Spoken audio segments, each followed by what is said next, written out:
Okay, hello, students. I guess I can call you students. You're still with me, and this is lesson 3. So we are going to finish up Columbus. Did you know that Columbus was going to last this long? But it's been a very exciting story. I had no idea that all this was in Columbus. Usually I just was, when I grew up, we talked about Columbus, but we didn't talk about any of this. So this has been really fun for me. Okay, so Columbus has finally reached home, and of course he wants to go straight to the king and the queen, show him everything that he's gotten, but they have gone to Barcelona because, you know, the rich people, they don't stick around when it's hot. They've gone to Barcelona, which is right over here. So here's Spain, and he came to Portugal, and they are way over here. So, but the people of Spain are so excited to see him, and he is a hero. You know, he has found new lands, and everything that he said he was going to do, he did. He just didn't land in India, and he didn't know that yet. I don't know that he ever knew that he didn't land in India. But anyway, but the people are all there cheering, and they are, you know, welcoming him in as a hero. But he got very, very prideful, and he started demanding. He wanted 3 things. He wanted money, he wanted position, and he wanted power. So he wanted them to call him the Admiral of the Sea, and he wanted the Admiral of the Ocean Sea, and he wanted them to call him Viceroy, and he wanted to be the governor of everything he had found. So, and he wanted money. He wanted, well, we'll get to the money later. But, so he was so full of pride, very immature. He had lost his walk with the Lord totally, and he wouldn't have made a good governor to govern anything, but he wanted to govern his land. And he started thinking that, you know, I did this on my own. I didn't really, I mean, God helped me when I had a storm, but I really did this all on my own because pride had taken over his heart. So the Nina came home about March 15th of 1493, and some of the men had stayed on Espanola, but the others came home. They were very grateful to be coming home. And then, lo and behold, at the Pinta. Remember, the Pinta was lost in the storm, and that was where his brother was on?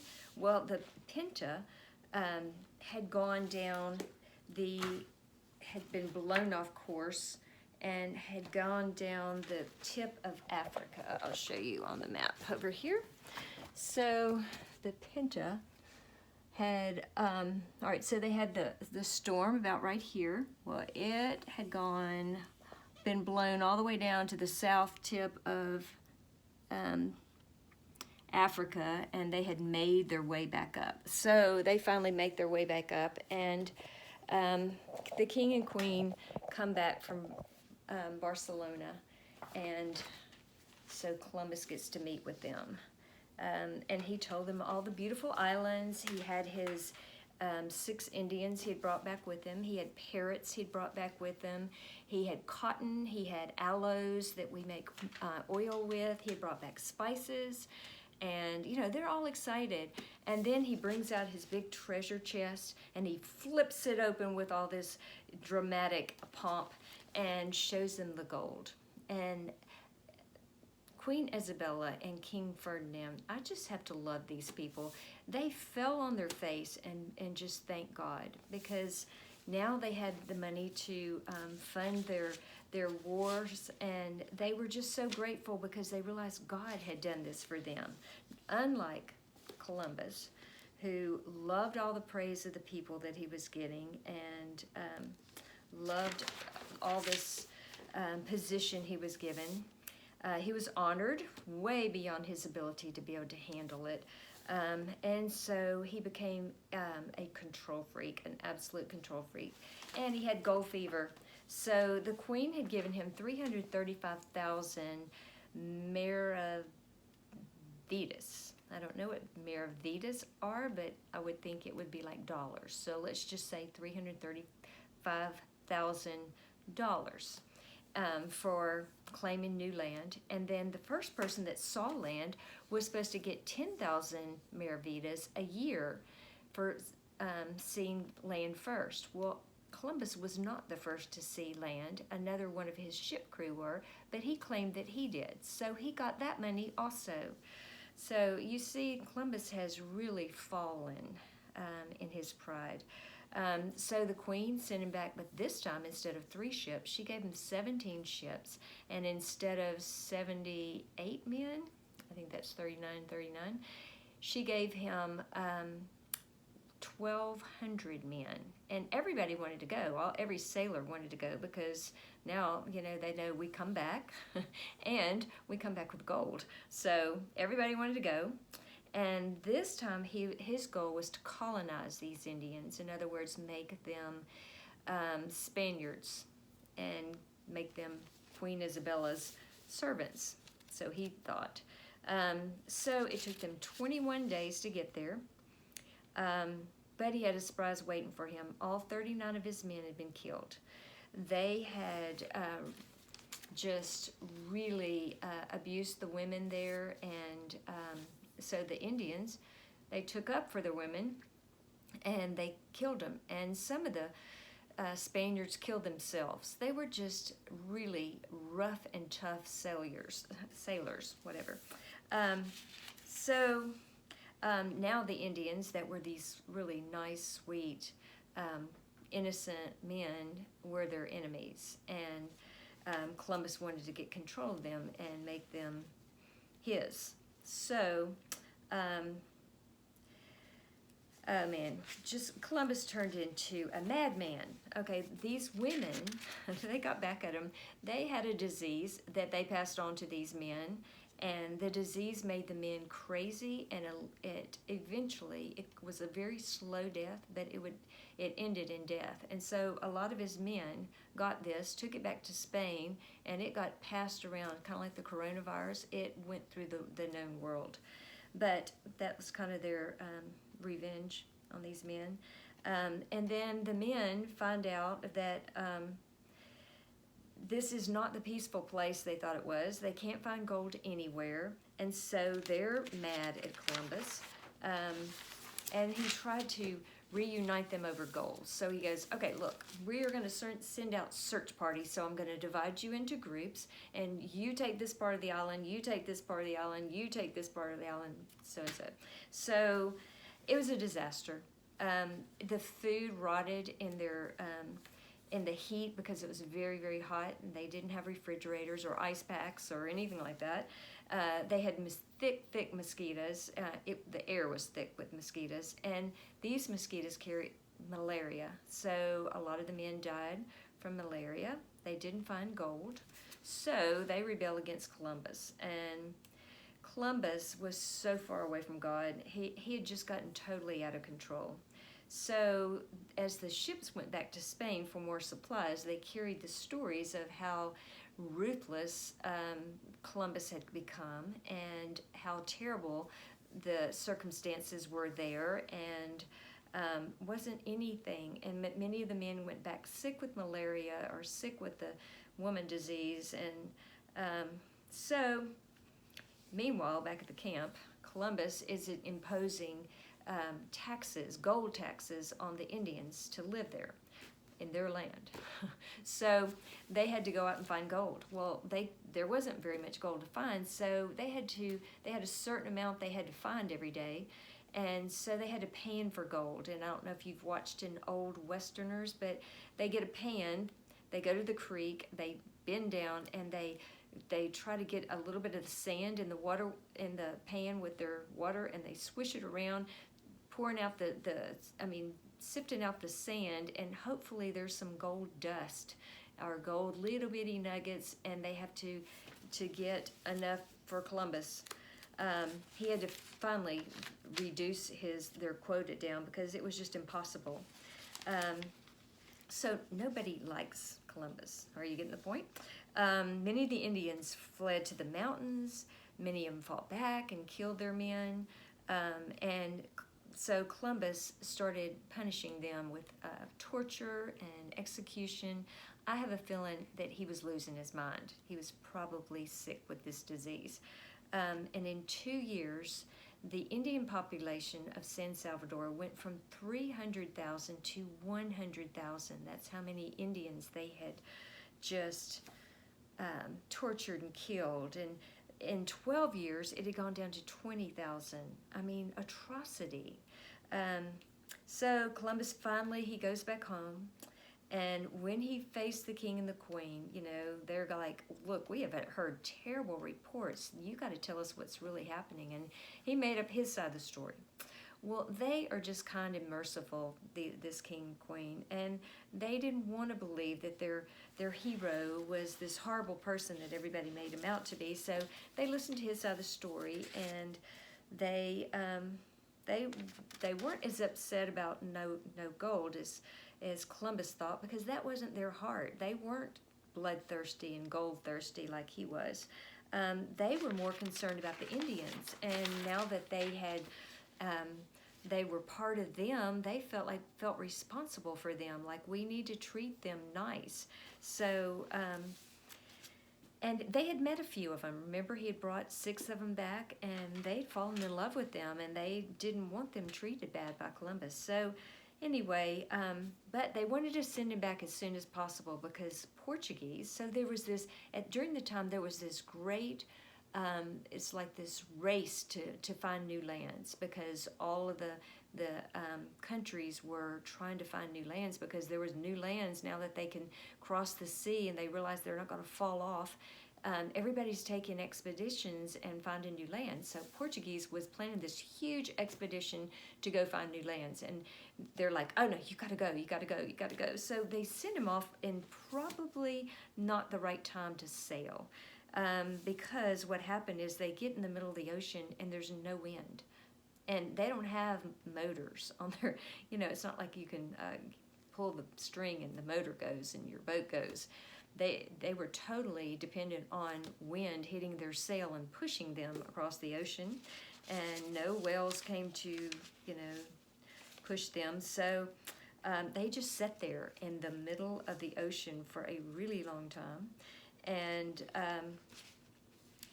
they began to get afraid. But God sent trade winds, even though it wasn't time for trade winds. And they had prayed. They actually prayed, which I know these men were not as far away from the Lord as Columbus, so it was probably their prayers that got answered, and God sent trade winds, and they made it to an island, and this island had 3 hills on it. Let's see, I have this island right here. Okay, it's right here. It's called Trinidad. So you can see this. Trinidad is right here, and this is where they were, right around here. So this is South America. So they landed right here in Trinidad, and it had these 3 mountains, so he named it Trinidad after the Trinity, for the Father, the Son, and the Holy Spirit. So he's, you know, still got a lot of religion in him. Anyway, when he got back to Hispaniola, it was total lawlessness. The rebels had taken over, and there was no taking back control from them. Nobody liked Columbus. Nobody thought he had any clout there, any control. So he finally, the king and queen, sent an officer to named Francisco de Bobadilla. Bobadilla, that's just fun to say, Bobadilla, to get order. And this was a man that they had known all their lives and really trusted. And he came with a letter and gave it to Columbus that I am now supposed to take over this land. And, you know, Columbus would have nothing of it. Like, he's the governor, and he's full of, you know, arrogance and pride, and he's not giving over his land. So Bobadilla takes Columbus, puts him in irons, which are like iron clasps with chains, and puts him on a boat and sends him back home. Well, as soon as he got away from out of sight of Bobadilla, the captain of the ship comes to Columbus and says, "Hey, let me take your chains off of it." And Columbus says, "Oh, no, no, no.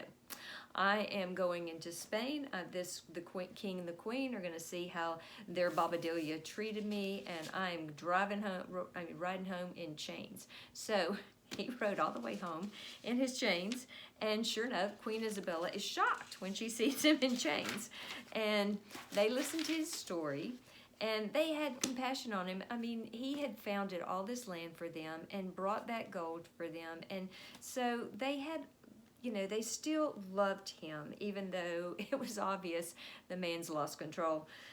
So they send him home to his house, and he stays there for a while, and they don't call him to go back to his land. So he pores over the prophets in the Old Testament and the New Testament, because he is looking for himself. That is how prideful this man is. He thinks, surely I am in here because I feel like I'm supposed to go find gold for them to finance the Crusades and take over the Holy Land. That's what the Crusades was all about. It was about taking the Holy Land and Jerusalem for Jesus, which had been promised to the Jews. So nobody's going to get that from them. But he wanted to get it for Spain. So he would need a lot of gold to do this. So after he finally convinced the king and the queen that this is his mandate from God to go and search for gold and pay for the crusades. So the king and queen just wanted to honor him in some small way, but not in a big way, because they didn't trust him too much. They gave him 4 ships, and they told him that he could go find some new lands and gold somewhere else, but he could not go back to Hispaniola. And he agreed, and then sailed straight for Hispaniola. That's kind of the point he was at. He was very rebellious. So, but when he gets there, they won't even give him entrance into into the port. So he leaves there and goes to Cuba, and he goes toward Honduras, and a storm arose that took him 38 days, what would usually take him 3.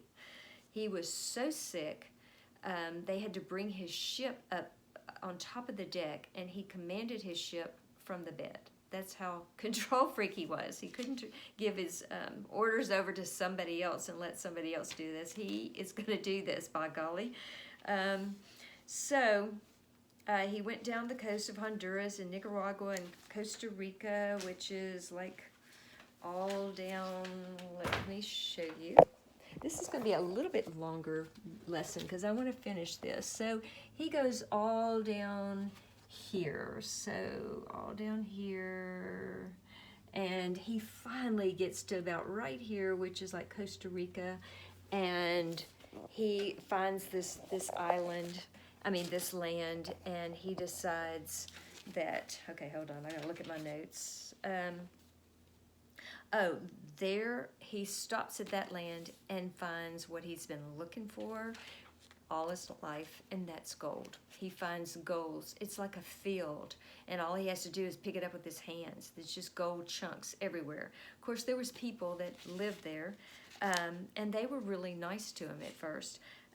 So he continues his voyage, and I want to read what he said. Page 63, so hold on. This is from, he would write a diary. It said, "The tempest arose and wearied me so that I knew not where to turn. My old wound opened up," so I guess he had been cut. "For 9 days I was as lost without hope of life. Eyes never beheld the sea so high, angry and covered with foam. The wind not only prevented our progress, but offered no opportunity to run behind any headland for shelter. Hence, we were forced to keep out of this bloody ocean, seething like a pot on a hot fire. Never did the sky look more terrible. For 1 whole day and night it blazed like a furnace, and the lightning broke forth with such violence that each time I wondered if it had carried off my spars and sails. The flashes came with such fury and frightfulness that we all thought the ship would be blasted. All this time, the water never ceased to fall from the sky. I don't say it rained because it was like another deluge. The people were so worn out that they longed for death to end their dreadful sufferings. Okay, in addition to that, there was like a tornado that rose and passed between their ships. So just imagine, like, what's that movie that we watch over and over? I can't remember the name of it. Helen Hunt, and she's out there chasing storms. It's like that. It passed between their ships, and they started reciting Gospel of John. And the part, especially, Columbus gets up, and he starts reading about the storm when Jesus said, "Peace be still," and he exorcised it, cast it out in the name of Jesus. So that was, that kind of summed up his walk with the Lord. Like, I don't need to follow you when I don't need you, but when I need you, man, I'm calling out to you because you're my only hope. Which is a horrible way to follow the Lord, because he really is a fun friend, and he wants to be our friend all the time. So he started building a settlement near the gold fields, but he learned that the Indians were planning an attack on him. So he does a preemptive attack, which means that he's going to strike them first. So he does. And he took a lot of hostages, including the chief, and more than 100,000 maravedis worth of gold ornaments. And he left and went north for water and provisions. And then he hears, as he's in his ship, he hears these shouts and shootings of guns. And then it's just quiet. And that evening, the tide had changed, and down the river floated several of his men. And Columbus called out for any survivors, but no one responded. But God did, because he fell asleep. And I want to read to you what happened. He said, he fell asleep, and he heard a very compassionate voice saying, "O fool, and slow to believe and to serve God, the God of all. What more did he for Moses and for his servant David?" Like, what more did God do for Moses and David? "Since you were born, ever since you've been here, you have been under my most watchful care. When I saw you arrive at an age that was old enough, then I caused your name to be sound marvelously in the land." In other words, he made people to hear his name and believe in him. "The Indies, which are so rich in a part of the world, he gave it to Columbus for his own, and you divided it, and you as you pleased, and I enabled you to do this." And then he says, "You need